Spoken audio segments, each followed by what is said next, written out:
Hello प्यारे बच्चों, देखिए आज है 11th क्लास की फिजिक्स और आज स्टार्ट करने जा रहे हैं बच्चों हम चैप्टर नंबर 3 और इस चैप्टर का आज रहेगा बच्चों लेक्चर नंबर 1, पहला व्याख्यान है। और इस चैप्टर 3 का नाम है बच्चों सरल रेखा में गति। इंग्लिश में इसको कहते हैं motion in a straight line.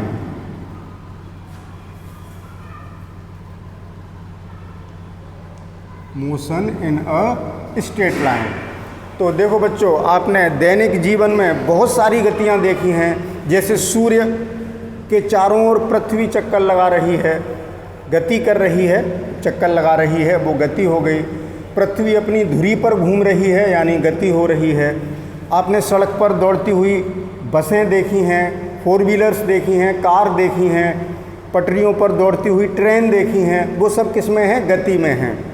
वो गतियाँ भिन्न भिन्न प्रकार की हैं। आपने एक चिड़िया को आसमान में उड़ते हुए देखा है, वो भी गति है। और आपने अपने हृदय को धड़कते हुए देखा है, यानी आपका जो हृदय है वो भी एक गति कर रहा है, जो कि एक दोलन गति है। ठीक है ना बच्चों? तो गतियाँ बहुत प्रकार की होती हैं।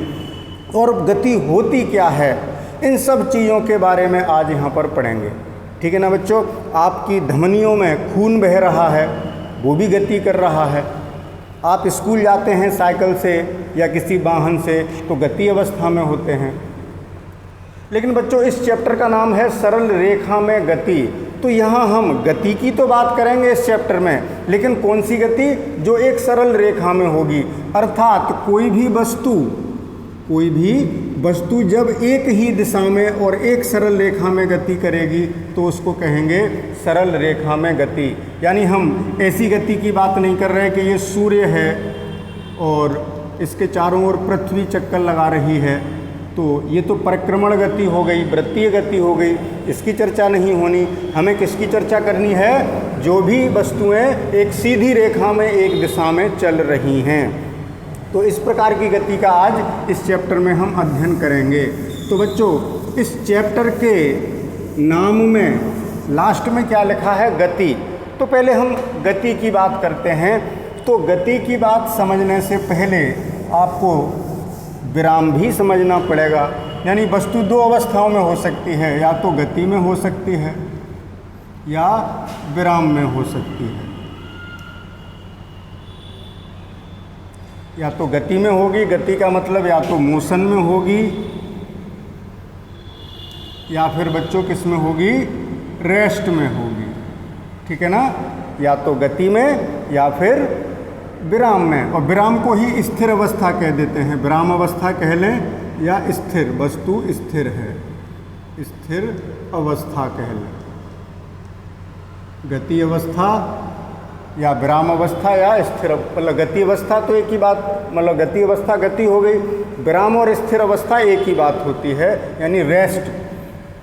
तो देखें, आपने देखा कि सड़क पर एक बस दौड़ रही है, कोई ट्रक दौड़ रहा है, तो वो गति में हो गया। यानी सड़क पर दौड़ता हुआ ट्रक या बस, सड़क पर दौड़ती हुई बस किसका उदाहरण हो गई बच्चों? बहुत सारे उदाहरण हैं। आसमान में उड़ती हुई चिड़िया, आसमान में उड़ती हुई चिड़िया या कोई पक्षी।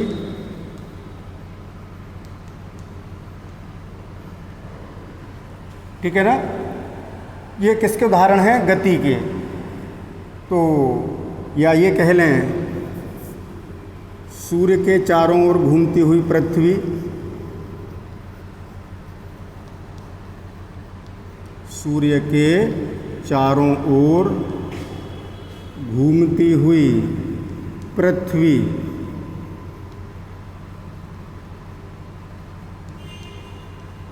ये गति अवस्थाएं हैं, वस्तुएं गति में हैं बच्चों। बहुत सारे उदाहरण हैं, वो आप सेंस समझ गए होंगे गति की अवस्था का। विराम क्या है? कि वस्तु अपनी जगह से हिल डुल नहीं रही है, मतलब अपनी जगह नहीं बदल रही, अपना स्थान नहीं छोड़ रही। जैसे पृथ्वी पर स्थित कोई वृक्ष, जैसे पृथ्वी है और इस पर एक बच्चों वृक्ष खड़ा है, ठीक है ना।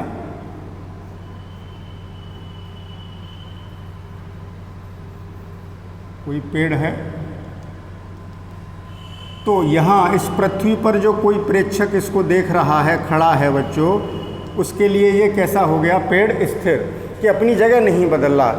जब ये व्यक्ति इसको देख रहा है उसी पृथ्वी पर खड़ा हुआ, आपके घर के आंगन में या घर के बाहर सड़क पर आपने कोई पेड़ पौधा खड़ा हुआ देखा होगा, तो वो जिस जगह है अपनी अवस्था, अपनी स्थिति को, सॉरी अवस्था का मतलब मेरा उससे नहीं, अपनी स्थिति जो पोजीशन है जहाँ है वहीं है, तो वो किस में है, विराम में है या स्थिर में है। ठीक है ना। बस स्टैंड पर खड़ी हुई बस, पृथ्वी पर स्थित वृक्ष, पृथ्वी पर स्थित कोई वृक्ष, मेज पर रखी हुई पुस्तक,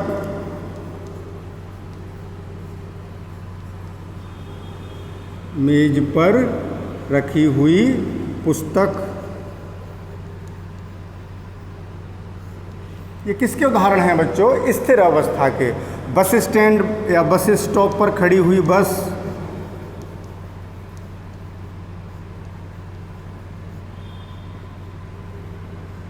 खड़ी हुई बस, क्लास में बैठे विद्यार्थी अपनी जगह पर बैठे हुए हैं, अपनी स्थिति को नहीं बदल रहे। तो बच्चों इन दोनों कंडीशंस को किस तरीके से परिभाषित करेंगे, गति क्या होगी, कि जब किसी वस्तु की स्थिति में समय के साथ परिवर्तन होता है तो वो गति में कहलाती है। यानी 4 बजे कहीं है, 4:10 पर कहीं है, 4:15 पर किसी दूसरी जगह है, अपनी स्थिति बदल रही है, तो वो हो गई गति में। तो जब कोई वस्तु, आगे लिखेंगे इसको, जब कोई वस्तु समय के साथ अपनी स्थिति परिवर्तित करती है या बदलती है तो वह गति में कहलाती है। और यदि किसी वस्तु की स्थिति में समय के साथ कोई परिवर्तन नहीं होता तो उसे स्थिर या विरामावस्था में कहते हैं। जैसे पृथ्वी पर किसी स्थान पर खड़ा हुआ वृक्ष किसी भी समय देखो आपको वहीं दिखेगा, समय के साथ स्थिति नहीं बदलेगी, तो वो किस में हो गया, विराम में हो गया, स्थिर अवस्था में हो गया। लेकिन बच्चों यहाँ पर ये बात अधूरी है। कभी कभी क्या है कि कोई वस्तु एक के लिए स्थिर है तो दूसरे के लिए गति में भी हो सकती है। तो उस एग्जाम्पल की भी बात करते हैं। जैसे आप एक बात बताइए कि किसी सड़क पर 2 बस जा रही हैं। जैसे देखें, एक बस ये है, बस या कोई ट्रक, कुछ भी मान लें, मान लीजिए ये कोई बस है, ठीक है, इसमें कोई यात्री बैठा है या खड़ा है और ये बस जा रही है इस दिशा में 40 किलोमीटर प्रति घंटा की चाल से। एक दूसरी बस है,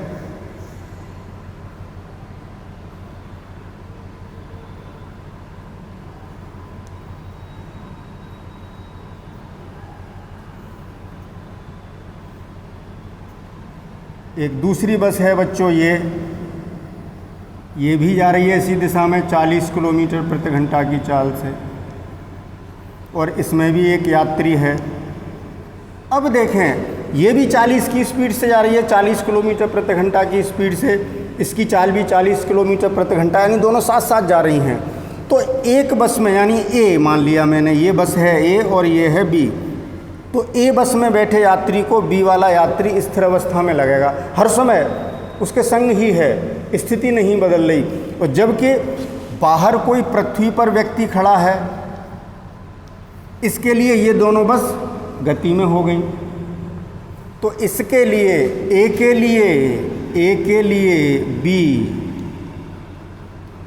लिए बी का यात्री, मतलब ए के यात्री के लिए, पूरी बात नहीं लिख रहा, ए के यात्री के लिए बी का यात्री कैसा हो गया बच्चों, स्थिर। लेकिन इस ओ के लिए, इस व्यक्ति ओ के लिए ए और बी दोनों हो गए गति में।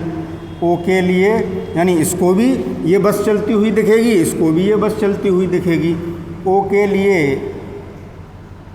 ए व बी गति में, ए और बी किस में हो गए बच्चों, ये स्क्रीन पर आ रहा है कि नहीं ये देख लूँगा, ये आ नहीं रहा बच्चों।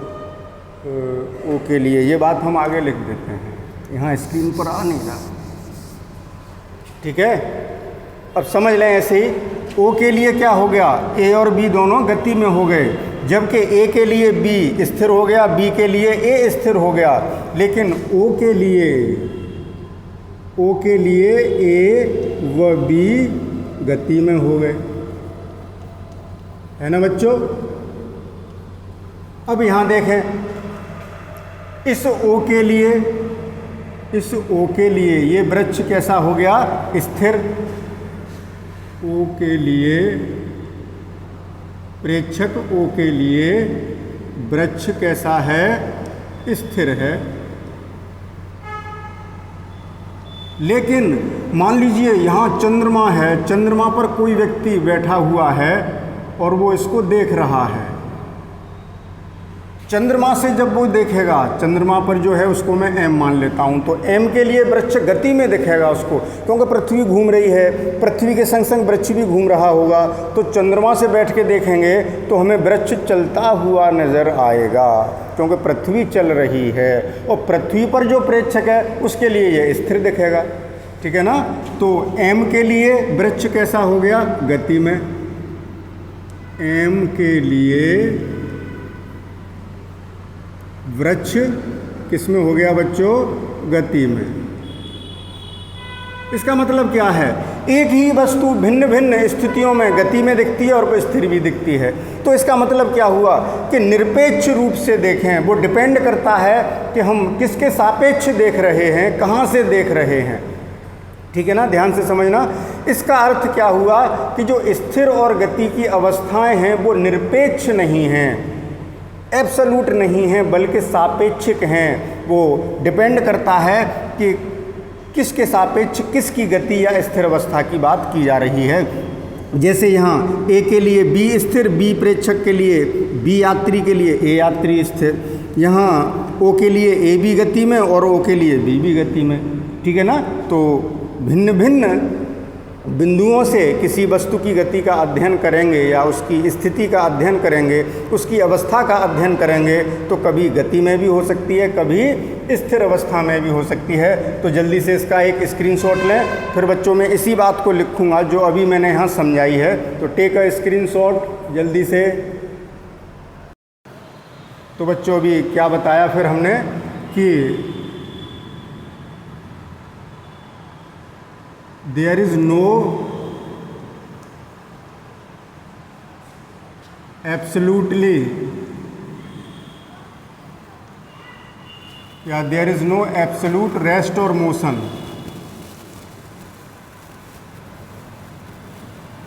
यानी हम ये नहीं कह सकते कि ये गति में है तो गति में ही है, वो स्थिर भी हो सकती है, ठीक है ना, दूसरे फ्रेम ऑफ रेफरेंस में। अर्थात इसका क्या मतलब है, इसका क्या मतलब है कि निरपेक्ष रूप से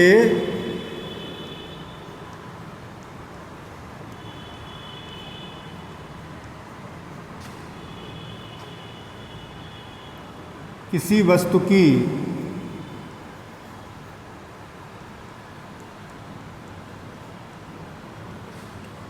गति या विराम अवस्था नहीं होती।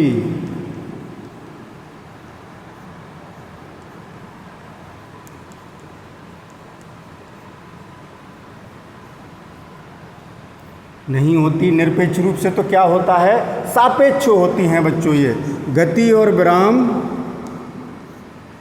गति और विराम कैसे होते हैं, सापेक्षिक होते हैं, सापेक्षिक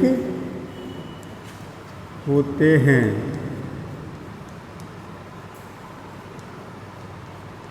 इसको हम क्या कह सकते हैं, that is motion and rest are relative.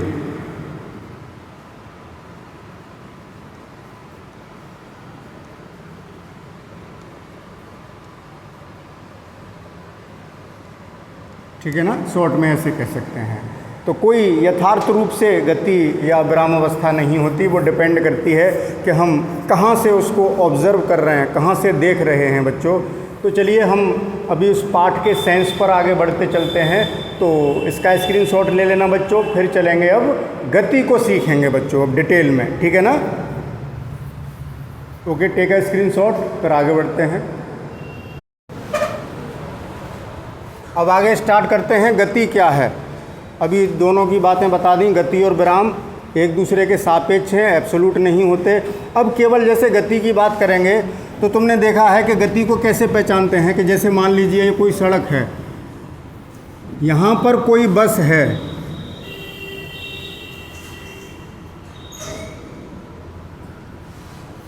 कोई वाहन, अगर ये गति में है तो क्या होगा, ये क्या है, उसकी पोजीशन, स्थिति। गति को समझने के लिए क्या समझना है पहले, स्थिति क्या है। स्थिति का मतलब समझ रहे हो कि कोई भी वस्तु कहाँ पर स्थित है। जैसे मेरे हाथ में चौक है तो मेरे हाथ में है, ये उसकी क्या है, स्थिति। तो ये स्थिर है क्योंकि इसकी स्थिति नहीं बदल रही। ये चौक अगर मैं कुछ नहीं कर रहा हूँ, ऐसे रखा हूँ, तो मेरे सापेक्ष ये चौक इस समय कैसा है, स्थिर। और अगर इस स्थिति से अपनी स्थिति बदल दे, जैसे मैं हाथ तिरछा करूँ तो ये स्थिति बदल गई इसकी, जहाँ स्थित था वहाँ से अपनी जगह छोड़ के दूसरी जगह चला गया, तो किस में हो गया, गति में। तो यहीं से परिभाषा बन जाएगी बहुत आसान। और किसके सापेक्ष देखेंगे, समय के सापेक्ष। जैसे आपकी घड़ी में बजे हैं 4, शाम के 4 बजे हैं और इस समय बस ए स्थिति में है। 4:10 पर इसकी स्थिति यही रही, 4:20 पर इसकी स्थिति यही रही। तो इसका मतलब ये बस विराम अवस्था में है, क्योंकि समय के साथ इसकी स्थिति नहीं बदल रही। यही फिजिक्स की भाषा में परिभाषा है विराम की। और यदि समय के साथ इसकी स्थिति बदल जाती है, जैसे 4 बजे बिंदु ए पर है और 4:10 पर पहुंच गई बी पर, यानी यहाँ आ गई, 4:10 पर यहाँ आ गई ये बस, इसका मतलब ये गति अवस्था में आ गई, बी पर आ गई। 4:20 पर पहुँच गई सी स्थिति में, यहाँ आ गई। इससे साफ पता लग रहा है कि ये वस्तु गति में है, सी पोजीशन पर पहुंच गई। तो समय के साथ वस्तु की स्थिति बदलने से, परिवर्तित होने से वस्तु गति में कहलाती है या गति कहते हैं। तो परिभाषा क्या बन गई, बहुत सीधी सी, समय के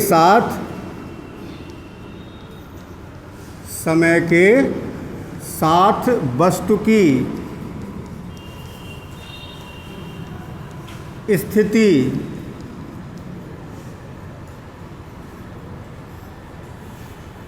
का बदलना क्या कहलाता है, गति कहलाता है, यानी मोशन कहलाता है।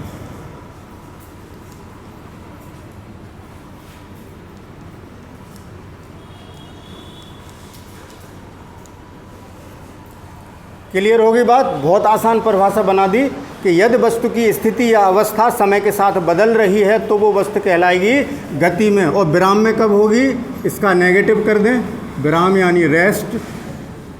इसको कैसे परिभाषित करोगे, समय के साथ वस्तु की स्थिति का न बदलना विराम कहलाता है। या यदि कोई वस्तु समय के साथ अपनी स्थिति नहीं बदलती है तो वह विराम अवस्था में कहलाती है। कैसे ही कह लो, कहने की बात है, मैं लिख देता हूँ जिससे नोट्स बनाने में दिक्कत न हो। यदि कोई वस्तु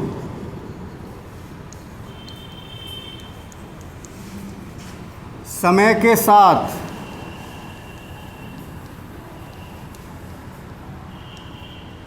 अपनी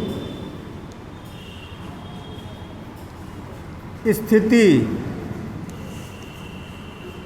नहीं बदलती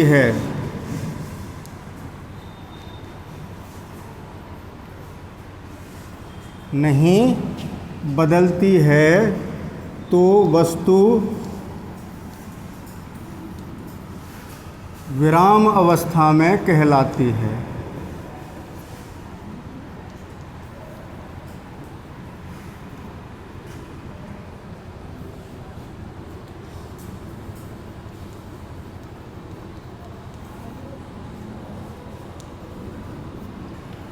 तो ये रेस्ट और मोशन हो गया, ठीक है। लेकिन अब मुख्य बात जो समझनी है, एक इसके बिना काम नहीं चलना, निर्देश तंत्र। अगला टॉपिक क्या पढ़ना है? निर्देश तंत्र, क्योंकि बहुत ज़रूरी है इसको समझना। इसको कहते हैं frame of reference. Frame of reference.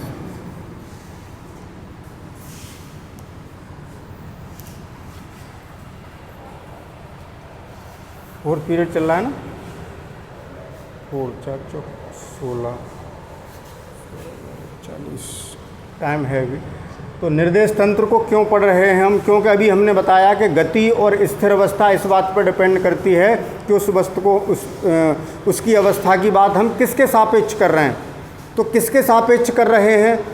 एक बस के सापेक्ष दूसरी बस की बात कर रहे हैं, या एक ट्रेन के सापेक्ष दूसरी ट्रेन की बात कर रहे हैं, या चंद्रमा के सापेक्ष पृथ्वी की बात कर रहे हैं, या पृथ्वी के सापेक्ष चंद्रमा की बात कर रहे हैं, या पृथ्वी के सापेक्ष सूर्य की बात कर रहे हैं।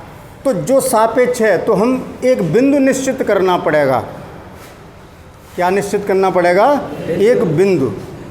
तो उस बिंदु को कहेंगे, पहले इसको हटा देते हैं, उसके बाद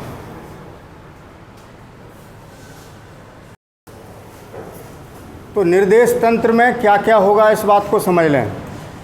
जैसे हमने ये कहा ना कि हम एक बस के सापेक्ष बात कर रहे हैं, तो वो बस क्या हो गई? एक निर्देश तंत्र। तो कॉपी पर हम बस नहीं बनाएंगे, एक निर्देश तंत्र बनाएंगे, यानी जो कि बस से जुड़ा हुआ है। हम बात कर रहे हैं इस चौक की कि चौक स्थिर है या गति में है। फेंक दूं तो गति में आ जाएगा, हाथ में पकड़े हुए हूँ तो गति में। कब? जब मैं इस कमरे के सापेक्ष बात कर रहा हूँ। तो ये कमरा क्या हो गया? निर्देश तंत्र। तो ये तो होगी व्यवहारिकता में समझना। अब फिजिक्स की भाषा में इसको कैसे डिफाइन करेंगे फ्रेम ऑफ रेफरेंस को? तो मैं एक निर्देश तंत्र को समझने के लिए एक संदर्भ बिंदु लेना होगा। संदर्भ बिंदु, जिसको कहते हैं रेफरेंस पॉइंट। ध्यान से समझना इस बात को। क्या लेना होगा? एक बिंदु लेना होगा। वो बिंदु क्या होगा अभी बताएंगे। और एक लेना होगा सुविधा के लिए, इससे बहुत सुविधा हो जाती है, समकोणिक। समकोणिक, देखो एक चीज़ तो तुमने ये ली, और एक बात कर रहे हैं समकोणिक निर्देशांक तंत्र या निकाय। निर्देशांक तंत्र कह लें या निकाय कह लें। सिस्टम, निकाय भी कह सकते हो या तंत्र भी कह सकते हो। सिस्टम की बात हो रही है। समकोणिक निर्देशांक निकाय क्या होगा? जिसमें 3 अक्ष लेंगे हम, एक्स अक्ष, वाई अक्ष और जेड अक्ष। जैसे हमने ये बात की, एक्स अक्ष और वाई अक्ष। और ये देखने में ये अक्ष तुम्हें ऐसा लग रहा है कि ये 120 का कोण बना रही हो, लेकिन वास्तविकता में क्या है? ये तीनों अक्षें एक दूसरे से 90 अंश का कोण बना रही हैं। जैसे एक्स और वाई के बीच ये कोण कितना दिख रहा है? तो जेड जो है, एक बॉल पेन देना बेटा। जेड अक्ष जो है, कैप भी दे। जेड अक्ष जो है वो यहाँ ऐसे नहीं है, ऐसे। कैसे है? ऐसे है। लेकिन क्या ब्लैक बोर्ड पर ये लाइन खींची जा सकती है? तो दिमाग में इसकी छाया बना दी है, दिमाग में रखनी है। जेड अक्ष यहाँ पर है, तो देखें जेड और एक्स के बीच में कितना कोण? 90। वाई और जेड के बीच 90। आपस में तीनों के बीच कितने एंगल है? 90 डिग्री। इन तीनों अक्षों का जो कटान बिंदु है वही है तुम्हारा संदर्भ बिंदु, रेफरेंस पॉइंट, और उसको मूल बिंदु कहेंगे। ये बिंदु जो आया यही क्या है? मूल बिंदु, ओरिजिन। बोले तो ये क्या बन गया? ये क्या बन गया? नहीं, संदर्भ बिंदु तो ये है, और उसमें ये भी तो मिला दी अच्छे 3। क्या बन गया? निर्देश तंत्र।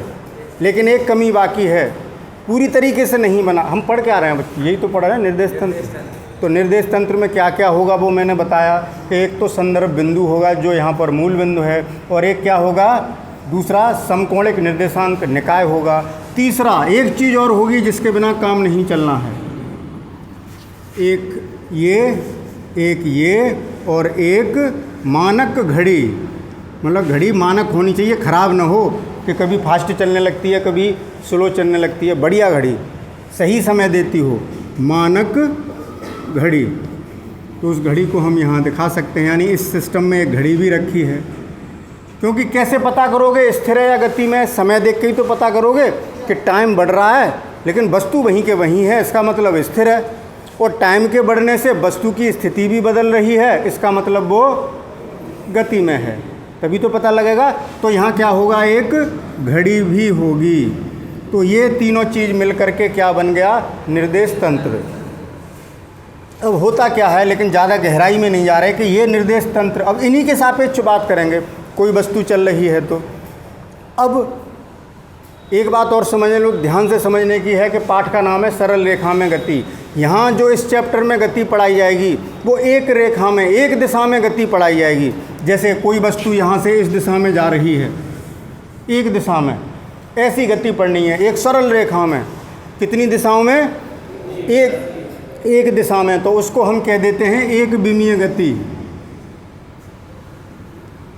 एक विमीय गति एक दिशा में होगी, ये ध्यान रखना। जैसे एक्स, तो हम क्या करेंगे, वाई और जेड नहीं लेंगे, क्योंकि फिर क्या बदलेगा, केवल एक्स निर्देशांक बदलेगा। और वस्तु की जो पोजीशन है यहाँ पर, जैसे कोई वस्तु यहाँ है तो पोजीशन कैसे लिखेंगे, इनके निर्देशांकों से। मैथ में पढ़ के आए हो, एक्स वाई जेड लिखते हो ना, 2,3 पर है बिंदु, 3,4 पर है, या 4,-3 पर है, ऐसे पढ़ते हैं कि नहीं पढ़ते? तो एक्स वाई जेड। अब मान लो कोई वस्तु एक्स ही दिशा में चल रही है तो न तो वाई बदलेगा न जेड बदलेगा, केवल एक्स बदलेगा। तो वाई और जेड क्यों बनाएं? फिर हम क्या करेंगे, केवल एक क्या ले लेंगे, मूल बिंदु, और एक एक्स अक्ष। वाई और जेड की जरूरत ही नहीं है। अगर दो दिशाओं में गति हो रही है किसी वस्तु की, क्या कोई वस्तु दो दिशाओं में चल सकती है? अभी मैं ये कहूँ कि ये डस्टर में ऐसी गति कराओ कि ये दो दिशाओं में चले, तो चल सकता है? नहीं चल सकता है। वो होगी द्विविमीय गति, या हम कह सकते हैं एक समतल में गति। कैसे चल सकता है वो भी समझें, ये अगले पाठ में पढ़ोगे। इस पाठ में केवल ये पढ़ रहे हो कि एक ही दिशा में गति, और अगले पाठ में दो दिशाओं में गति पढ़ोगे। एक समतल में गति कहेंगे, इसमें तुम्हें दो अक्ष लेनी पड़ेंगी, एक्स और वाई। जैसे अब मैं बताऊं कैसे संभव है, ये ऊपर बताएं ना, देखो यहाँ बता देता हूँ। तुमने कहा दो दिशाओं में कैसे चलेगी। ये डस्टर का उदाहरण मैंने लिया था। मैंने डस्टर यहाँ से ऐसे फेंक दिया तो डस्टर ऐसे ही तो जाके गिरेगा। बताओ, किसी गेंद को मैं यहाँ से ऐसे फेंकूँ तो उसका रास्ता यही तो होगा। तो उसमें देखें दोनों गति नहीं है। देखो आगे भी बढ़ रहा है और ऊपर भी, ऊंचाई भी तो तय कर रहा है। देखो सीधी सीधी एक्स अक्ष की तरफ भी जा रहा है और ऊपर भी जा रहा है, तो दोनों गतियाँ हैं। तो यहाँ पर हमें दोनों अक्ष लेनी पड़ेंगी। वाई बदल रहा है कि नहीं बदल रहा? यहाँ कम ऊपर है, यहाँ थोड़ा और ज़्यादा ऊपर पहुँच गया, यहाँ थोड़ा और ज़्यादा ऊंचा, यहाँ सबसे ज़्यादा ऊंचा, फिर कम होने लगी। तो वाई बदल रहा है, एक्स भी बदल रहा है, एक्स बढ़ता जा रहा है। देखो पहले यहाँ था तो यहाँ इतनी दूरी तय की उसने, इतनी ये तय की। जैसे कोई यहाँ पहुँच गया, कोई भी कण यहाँ पहुँच गया फेंका तब, तो इसने देखो दो गतियाँ तय की हैं। यहाँ से लंब गिराओ, इतना तो एक्स दिशा में चला और इतना वाई दिशा में चला, तो उसमें दोनों गतियाँ हैं। इसलिए ये क्या कहलाएगी, एक समतल में गति, यानी मोशन इन अ प्लेन, जिसको कहाँ पढ़ेंगे, अगले पाठ में, चैप्टर नंबर 4 में। और यहाँ पढ़ेंगे केवल एक दिशा की गति। तो इसलिए हम केवल एक एक्स अक्ष मान लिया करेंगे, वाई और जेड की ज़रूरत नहीं है, क्योंकि वाई और जेड नहीं बदलेंगे। अब यहाँ ध्यान रखोगे कि जब एक्स अक्ष मानोगे तो मूल बिंदु के इस साइड में, मूल बिंदु के दाईं ओर, राइट हैंड साइड की दूरियां जो होंगी वो धनात्मक ली जाएंगी, और इधर की पोजीशन मूल बिंदु के लेफ्ट हैंड साइड, बाएं हाथ की तरफ की दूरियां कैसी ली जाएंगी, ऋणात्मक, नेगेटिव। ये ध्यान रखना। जैसे यहाँ plus 10 metre, 20 metre, 30 metre, 40 metre, metre में है ये। यहाँ से यहाँ तक की दूरी 10 मीटर, यानी यहाँ से बस यहाँ तक पहुँच गई तो 10 मीटर दूरी तय कर ली। यहाँ पहुँच गई तो 20 मीटर चल ली, यहाँ पहुँच गई तो 30 मीटर चल ली, यहाँ से यहाँ पहुँच गई तो -10 चली, यहाँ से यहाँ पहुँच गई तो -20। तो ध्यान रखेंगे कि मूल बिंदु के लेफ़्ट साइड में नेगेटिव और राइट साइड में पॉजिटिव लेंगे। तो पूरे पाठ में बेटा हम क्या पढ़ेंगे ये बताओ? सरल रेखा में गति। अभी पाठ शुरू नहीं हुआ, अभी तो केवल इंट्रोडक्शन पढ़ाया है कि गति है क्या। अब पाठ तो अगले लेक्चर में शुरू हो पाएगा, लेकिन इसके बिना इसको समझ में आता? ये चीज़ बहुत ज़रूरी थी। निर्देश तंत्र क्या है? और एक बात और बता दूं मैं तुम्हारी जानकारी के लिए, जो नॉलेज में होनी चाहिए, इसे हटा देते हैं, स्क्रीनशॉट ले लेना कॉपी पर, ये सब मिल ही जाएगा वहाँ। देखो जो हम ये पढ़ रहे हैं सब, फिजिक्स का जो क्षेत्र है बहुत ब्रॉड है। मैंने पहले पाठ में ही एक लेक्चर रिकॉर्ड किया था, उसमें ये पढ़ाया है कि भौतिक विज्ञान की ब्रांचेज, शाखाएं। तो फिजिक्स में केवल ये नहीं कि एक किताब पढ़ ली पूरी फिजिक्स सीख गए, बहुत सारे ब्रांच हैं, बहुत सारी शाखाएं हैं। क्या क्या? जैसे कुछ का नाम बताओ। थर्मोडायनामिक्स, ऊष्मागतिकी, यांत्रिकी, वैद्युत स्थैतिकी, प्रकाश की। तो इन सब में अलग अलग चीज़ें पढ़ते हैं। किसी में लाइट के बारे में पढ़ रहे हैं, किसी में एनर्जी के बारे में पढ़ रहे हैं, यानी किसी में हीट के बारे में पढ़ रहे हैं, किसी में रेडिएशन के बारे में पढ़ रहे हैं। अलग अलग सेट बना दिए, ब्रांचेस बना दी।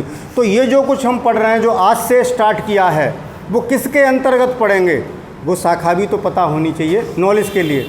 किताब में शायद तुम्हें न मिले कहीं, ये जानकारी होनी चाहिए कि फिजिक्स की एक ब्रांच है मैकेनिक्स। क्या होती है? मैकेनिक्स, यानी यांत्रिकी।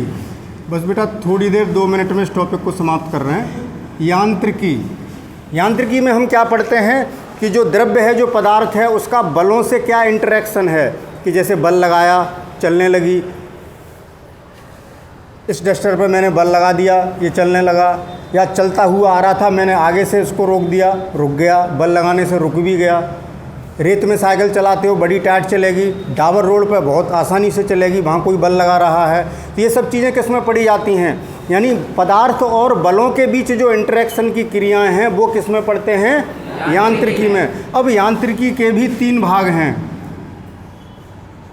पहला है स्थैतिकी। पहला क्या है? स्थैतिकी, यानी स्टैटिक्स। इसमें क्या पढ़ेंगे कि हमने बहुत सारे बल लगा दिए किसी वस्तु पर, लेकिन वस्तु संतुलन में है, न इधर खिसकी न इधर खिसकी। इस प्रकार की घटनाओं का अध्ययन किस में करते हैं? स्थैतिकी में। अभी हम वहाँ नहीं पहुँचे हैं कि ये पाठ हम कहाँ पढ़ रहे हैं। ठीक है, पहला भाग क्या हुआ? स्थैतिकी। दूसरा गतिकी। इसमें क्या पढ़ेंगे? वहीं डायनामिक्स, कि बल लगाने से वस्तु गति अवस्था में आ गई तो उसके अंतर्गत उसकी गति कैसी हो रही है, उसका अध्ययन करना किस में होता है? गतिकी में। फिर एक आता है शुद्ध गतिकी। शुद्ध गतिकी यानी काइनेमैटिक्स। इसमें क्या पढ़ते हैं? इसमें ये पढ़ते हैं कि वस्तु गति में है, उसका अध्ययन करते हैं। क्यों हो रही है वो गति, किस बल से हो रही है, कितने बल लग रहे हैं, इसका हम कोई अध्ययन उसमें नहीं करते। तो वो होती है काइनेमैटिक्स। तो वही आज हम पढ़ रहे हैं। हम केवल गति पढ़ेंगे, ये नहीं पढ़ेंगे कि क्यों, कि बस चल रही है तो क्यों चल रही है भाई, ये नहीं पढ़ेंगे। चल रही है उसी का अध्ययन करेंगे कि 1 घंटे में कितनी दूर चली गई, या कितने बजे दूसरी बस से मिल गई, या कितनी देर इंजन बंद कर दिया तो कितनी देर बाद बंद हो जाएगी। बात समझ रहे हैं? तो इसमें तो हम कारण भी पढ़ते हैं। ये कहाँ पढ़ोगे? 5वें पाठ में। 5वें पाठ में गति के नियम पढ़ाए जाएंगे कि गति क्यों हो रही है, वो है 5वां पाठ। और इस समय जो पाठ चल रहा है वो इसके अंतर्गत चल रहा है। तो तुम इस समय क्या पढ़ रहे हो? काइनेमैटिक्स, शुद्ध गतिकी पढ़ रहे हो, जिसमें सिर्फ हम एक दिशा की गति का अध्ययन करेंगे।